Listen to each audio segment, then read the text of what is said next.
வாழ்வோம் வாழ்விப்போம். அன்பிற்குரியவர்களே, வாழ்க்கை என்பது விளையாட்டு மைதானம் அல்ல. ஒருவரோடு ஒருவர் கட்டி புரண்டு சண்டையிட்டு நீயா நானா, வெற்றி பெறுவது யார் என்று தன் அகம்பாவம் ஆணவம் இவைகளெல்லாம் காட்டுவதற்குரிய இடம் அல்ல. மனிதனை மனிதன் புரிந்து வாழ்ந்து மனிதனுக்கு மனிதன் உதவி மனிதனை தெய்வ நிலைக்கு மாற்றுவதற்குரிய வழிமுறைகளை காட்டி வாழ வேண்டிய ஒரு அற்புதமான இடம் இது. இதை தொட்டில் என்று கூட சொல்லலாம்.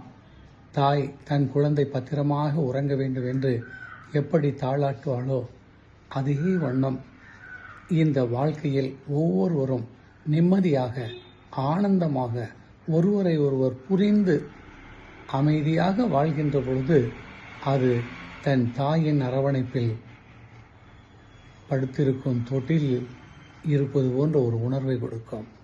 ஏனென்றால் தாயாக இறைவன் உங்களை எப்பொழுதும் பார்த்து கொண்டும் உங்களுக்கு வேண்டியதை செய்து கொண்டும் உங்களுக்கு உதவி கொண்டும் இருக்கிறார் என்பதை ஞாபகத்தில் வைத்து வாழ்க்கையை இனி போராட்டமாக கணிக்காதீர்கள். வாழ்க்கை நமக்கு கிடைத்த வரம் என்று வாழுங்கள். வாழ்வோம் வாழ்விப்போம்.